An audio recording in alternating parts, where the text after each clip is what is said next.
38 ఏళ్ల ఎక్స్పీరియన్స్, 16,000 పైగా సర్జరీస్, లక్షల్లో పేషెంట్లు. ఇంత ఎక్స్పీరియన్స్ ఉన్న ప్రముఖ కార్డియాలజిస్ట్ డాక్టర్ గోపాలకృష్ణ గోఖలే గారు ప్రస్తుతం మనతో పాటు ఉన్నారు. హృద్రోగానికి సంబంధించిన చాలా విషయాలు సార్ని అడిగి తెలుసుకుందాం. డాక్టర్ గారు నమస్తే అండి. నమస్కారం సార్, ఇన్క్లిజరాన్ అని కొత్తగా ఒక ఇంజెక్షన్ మార్కెట్లోకి రాబోతోంది, భారత్ మార్కెట్లోకి. దీంతో 100 ఏళ్ల పాటు హాయిగా బతికేయొచ్చు, గుండె జబ్బులు లేకుండా, ఎల్డిఎల్ స్థాయిల్ని బాగా తగ్గిస్తుంది అని చెప్పేసి బయట చర్చ నడుస్తూ ఉంది. మీరు చెప్పండి. అంటే ఇందులో కొంత కరెక్ట్ ఉంది. ఇంక్లిజరాన్ ఇంజెక్షన్ రాబోతుంది, అది కరెక్ట్, అవైలబిలిటీ ఉంది, ఇప్పుడు వచ్చింది. దాంతో ఎల్డిఎల్ కొలెస్ట్రాల్ బాగా తగ్గిస్తుంది, అంతవరకు కరెక్ట్. కానీ ఈ ఇంజెక్షన్తో మనం 100 సంవత్సరాలు బతుకుతాము అనుకునేది కరెక్ట్ కాదు. ఎందుకంటున్నామంటే ఇప్పుడు అడ్వాన్స్మెంట్స్ వచ్చినప్పుడల్లా దీంతో ఏదో మ్యాజిక్ లాగా వస్తుంది అన్నట్టు రాదు చాలాసార్లు. ఇప్పుడు ఏంటంటే మనకి గుండె జబ్బులు రావటానికి, ఎస్పెషల్లీ మనం ఇప్పుడు హార్ట్ అటాక్స్, అదే కదా మనం జనరల్గా మాట్లాడేది, ప్రివెంట్ చేయగలిగేది కూడా అదే. హార్ట్ అటాక్స్ లో రావటానికి ఒక కారణం కొలెస్ట్రాల్. హార్ట్ అటాక్స్ వచ్చిన తర్వాత కొలెస్ట్రాల్ లెవెల్స్ బాగా తక్కువ ఉంచుతాం. ఇప్పుడు what is normal level of cholesterol? ఇప్పుడు ఇందులో గుడ్ కొలెస్ట్రాల్, బ్యాడ్ కొలెస్ట్రాల్ ఉన్నాయి కదా. ఇప్పుడు టోటల్ కొలెస్ట్రాల్ ఏంటంటే జనరల్ గా 150 to 250 రేంజ్ చెప్తాం బ్లడ్ లో, మిల్లీగ్రామ్స్ పర్సెంట్ అని. అది హార్ట్ జబ్బు ఉన్న వాళ్ళకి ఇంకా తక్కువ ఉండాలి.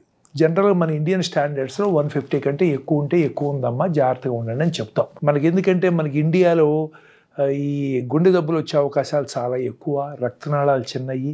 మిగతా వాళ్ళకంటే మనం 2-3 times more prone Indians compare to westerners heart అటాక్స్కి. అందుకని ఏం చేస్తామంటే మనం రేంజ్ 150 దగ్గరే పెడతాం మనం, అంతకంటే దాటితే జాగ్రత్తగా ఉండాలని చెప్తాం. ఇప్పుడు అదే హార్ట్ అటాక్స్ వచ్చిన వాళ్ళు లేదా గుండెలో బ్లాక్స్ ఉన్నట్టు తెలిసిన వాళ్ళు స్టెంట్ సర్జరీ చేయించుకుని 100 కంటే తక్కువ ఉంచాలంటాం మనం ఈ టోటల్ కొలెస్ట్రాల్. ఇందుట్లో ఇంకా 2 రకాలు ఉంటాయి. ఎల్డిఎల్ కొలెస్ట్రాల్ అనేది bad cholesterol, HDL cholesterol good cholesterol అని జనరల్గా మనం మాట్లాడతాం అనమాట. Even though it's not 100% right. ఈ ఎల్డిఎల్ కొలెస్ట్రాల్ అనేది ఏంటంటే 70 కంటే తక్కువ ఉంచాలి. నేను మాట్లాడేది మామూలు వాళ్ళకి కాదు, ఒకసారి హార్ట్ అటాక్ వచ్చిన వాళ్ళకి కానీ, లేదు ఏదో టెస్ట్లో గుండెలో కొన్ని బ్లాక్స్ ఉన్నాయి, అటాక్ రాలేదు, కొన్ని బ్లాక్స్ ఉన్నాయి, లేదా స్టెంటో సర్జరీ అయిన ఈ గ్రూప్లు ఉంటాయి. అంటే వీళ్ళకి ఆల్రెడీ గుండె జబ్బు ఉంది, అటాక్ రాని రాకపోయి, స్టెంట్ అవని అవ్వకపోయి, సర్జరీ అవని అవ్వకపోయి, కొంత డిపాజిట్లోనే నేరోయింగ్. సో గుండె జబ్బు ఉంది అనుకున్న వాళ్ళకి మన టోటల్ కొలెస్ట్రాల్ <100, ఎల్డిఎల్ కొలెస్ట్రాల్ <70 ఉంచడానికి మనం ఏం చేయాలన్నమాట. This is called secondary prophylaxis. వీళ్ళకి ఆల్రెడీ జబ్బు వచ్చేసింది. ప్రైమరీ అంటే ఏమి రానాళ్ళకి ప్రివెంట్ చేయటం. ఇది సెకండరీ లెవెల్, ఆల్రెడీ జబ్బు వచ్చింది, ఫర్దర్గా ప్రోగ్రెస్ అవ్వకుండా చూడాలి. అందుకని ఏం చేస్తారన్నమాట, దీనికి మనం ఏం చేస్తామంటే సర్జరీ అయిన తర్వాత అప్పట్లో స్టాటిన్స్ అనే కొన్ని మెడిసిన్స్ ఉన్నాయి. రోజువాస్టాటిన్, ఎటర్వాస్టాటిన్ అని, అవి స్టాండర్డ్ డ్రగ్స్.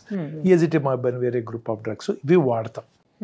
వీటికి ఏంటంటే ఒక డోస్ రేంజ్ ఉంటుంది కదా, ఆ డోస్ దాటి మనం ఇవ్వలేం, సైడ్ ఎఫెక్ట్స్ వస్తాయి. కొంతమందికి అవి ఇస్తే మజిల్ పెయిన్స్, క్రాంప్స్, లివర్లో ఎంజైమ్స్ తేడాలు వస్తాయి. కొంతమందికి ఇవ్వాల్సినంత డోసు, ఈ లెవెల్ తగ్గించేంత డోస్ ఇవ్వలేము మనం మెడిసిన్స్, సైడ్ ఎఫెక్ట్స్ వస్తాయి. లేదు మనం సరిపడా ఇవ్వాల్సిన డోస్ ఇచ్చినా తగ్గట్లా, మరి అటువంటిప్పుడు వీళ్ళకి మళ్ళీ ప్రాబ్లమ్స్ వచ్చే అవకాశం ఉంది. కాబట్టి ఇప్పుడు వీళ్ళకి ఏం చేస్తారంటే ఈ ఇంక్లిజరాన్ అనేది హెల్ప్ చేస్తుంది. అట్లాగే కొంతమందికి ఏంటి by birth cholesterol is very high, గుండె జబ్బు రాలా, cholesterol is very high, by birth కూడా ఉంటుంది, వాళ్ళకి పనికి వస్తుంది ఇంక్లిజరాన్. సో అందుకనంటే inclisiran as of now when we give regular medicines, ఆ రావాల్సిన లెవెల్కి కొలెస్ట్రాల్ రావట్లేదు మెడిసిన్స్ ఇచ్చినా, లేదా ఈ మెడిసిన్స్ టాలరేట్ చేయట్లేదు సైడ్ ఎఫెక్ట్స్ అనుకున్నా కానీ ఇంక్లిజరాన్ వాడతాం. ఎందుకంటే ఇది కొత్తగా వచ్చింది, చాలా ఎఫెక్టివ్.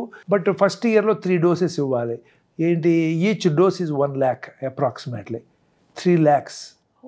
ఇప్పుడు సెకండ్ ఇయర్ నుంచి 2 injections once in 6 months ఇవ్వాలి, 2 lakhs per year. It is not cheap. Sir అలా అప్ టు ఎప్పుడు దాకా ఇవ్వాలి? మనిషి లైఫ్ లాంగ్. ఇప్పుడు మనం అనుకుంటూ లైఫ్ లాంగ్, మళ్ళీ 5 years చేసి కొత్త డెవలప్మెంట్ వచ్చి ఇంత ఇస్తే ఇది ప్రాబ్లం ఉంది అని స్టాండర్డ్స్ మారచ్చు. బట్ యాజ్ ఆఫ్ నౌ మనం అనుకున్న రేంజ్లో ఉంచాలి అంటే ఇది ఇస్తేనే తగ్గుతుంది అనుకున్నప్పుడు ఈ 2 సిచ్యువేషన్స్లో, ఒకటి టాబ్లెట్స్ పడినాళ్ళకి సరిపడా ఇవ్వలేకపోతున్నాం, సరిపడా ఇచ్చినా తగ్గలేదు అనుకున్నప్పుడు ఇంజెక్షన్ ఇస్తాను అనమాట. ఇప్పుడు ఇది అందుకనే అవుతుంది, తగ్గుతుంది, కానీ తగ్గినంత మాత్రం రావాలని లేదు. ఇది కరోనరీ ఆర్టరీ డిసీజ్ అనేది మల్టిపుల్ ఫ్యాక్టర్స్ ఉంటాయి ఇందులో. కొలెస్ట్రాల్ అనేది ఒకటే ఫ్యాక్టర్ మనకి తెలిసింది. అవును సార్. కొంతమంది డయాబెటిక్స్ ఉంటారు, కొలెస్ట్రాల్ లెవెల్ నార్మల్ ఉండొచ్చు, హార్ట్ అటాక్స్ వస్తాయి. హై బీపీ కూడా, హై బీపీ ఉంటుంది, అటాక్స్ వస్తాయి. ఇప్పుడు ఇలాంటి సిచ్యువేషన్ జెనెటిక్ ఫ్యాక్టర్స్ ఉంటే ఇవి వస్తాయి. సో ఇది కొంతవరకు మనం ప్రివెంట్ చేయడానికి హెల్ప్ చేస్తుంది. అంతేగాని ఇది వాడితే మనకి లైఫ్ లాంగ్ హార్ట్ అటాక్స్ రావు అనేది మాత్రం కరెక్ట్ కాదు. ఇంతకుముందు ఏం చేయలేకపోయేవాళ్ళం మనం, ఇప్పుడు ఇది వచ్చింది కాబట్టి ఇది అడ్వాన్స్మెంట్ ఇన్ థెరపీ, చాలా ఫాస్ట్గా తగ్గిస్తుంది. ఇప్పుడు స్టడీస్ జరుగుతున్నాయి ఏంటంటే ఈ స్టాటిన్స్ అవన్నీ లేకుండా కూడా ఎఫర్డబిలిటీ ఉంటే డైరెక్ట్గా ఇంక్లిజరాన్ ఇచ్చేస్తే రోజు ఒక టాబ్లెట్ వేసుకునే పని తప్పుతుందిగా. ఒక 6 నెలలకు ఒక ఇంజెక్షన్ చేయించుకుంటే మర్చిపోతాం మనం ఉంటుందని. ఇవన్నీ ఎన్ని చేసినా మనిషి యాటిట్యూడు, ఫుడ్ హ్యాబిట్స్ మారాల్సిందే. అర్థమైందా? ఇది చేసేసి మన ఇష్టం వచ్చినట్టు మనం తింటాము, తిరుగుతాము, తాగుతాము అంటే కుదరదు.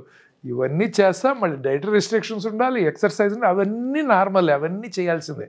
అవన్నీ కూడా ప్లాట్ఫామ్, ఆ ప్లాట్ఫామ్ మీద ఈ డ్రగ్స్ ఇవన్నీ పనిచేస్తాయి అన్నమాట. సో ఇదేదో వచ్చేసింది, ఏదేదో అయిపోతుంది అని చాలా మంది అసలు దీని గురించి చర్చిస్తా ఉన్నారు సార్ ప్రజెంట్. అది మన అపోలో నుంచే. అంటే ఏమైందంటే ఈ వాట్సాప్ గ్రూపులు ఉన్నాయి కదా, వాట్సాప్ గ్రూపుల్లో ఇవి అసలు అది గో లైక్ వైరల్ అంటారు కదా, వైరల్ లాగా వెళ్ళిపోతాయి. ఇటువంటి మీకు సర్జరీ అవసరం లేదు, ఈఈసిపి చేయించుకుంటే చాలు. అసలు ఎంత స్ప్రెడ్ అయిపోయిందంటే సర్జరీ వచ్చిన మాకు ఈఈసిపి చేయించుకుంటే పోతుందా అంటారు. వాళ్ళకి మళ్ళీ అది అండూ చేయడానికి అరగంట పడుతుంది మాకు.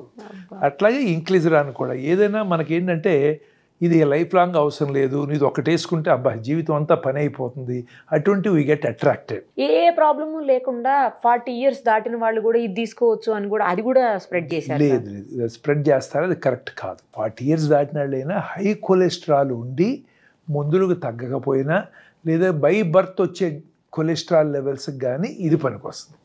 అంతేగాని మనం ప్రతి మెడిసిన్, ట్రస్ట్ మీ, ప్రతి మెడిసిన్ ఈజ్ అ పాయిజన్.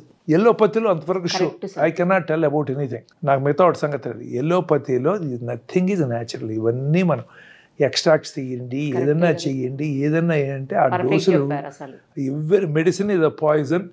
మరీ అవసరం తప్పితే వాడకూడదు, వాడినప్పుడు సరిపడా డోసుల్లో వాడాలి. మనం 5 రోజులు తీసుకుంటే రోజు ఒక టాబ్లెట్లు బదులు ఒకే రోజుసారి 5 టాబ్లెట్లు తీసుకుంటే పని అయిపోతుంది కదా అంటే దాని పని కాదు, మన పని అయిపోతుంది. అది సంగతి అనమాట. అట్లా చాలా జాగ్రత్తగా ఉండాలి. ఇవన్నీ మెడిసిన్స్ అన్నీ అట్లా ఉంటాయి, వింటాకు ఉంటాయి, కానీ కొంచెం జాగ్రత్తగా దిగాలి మనం.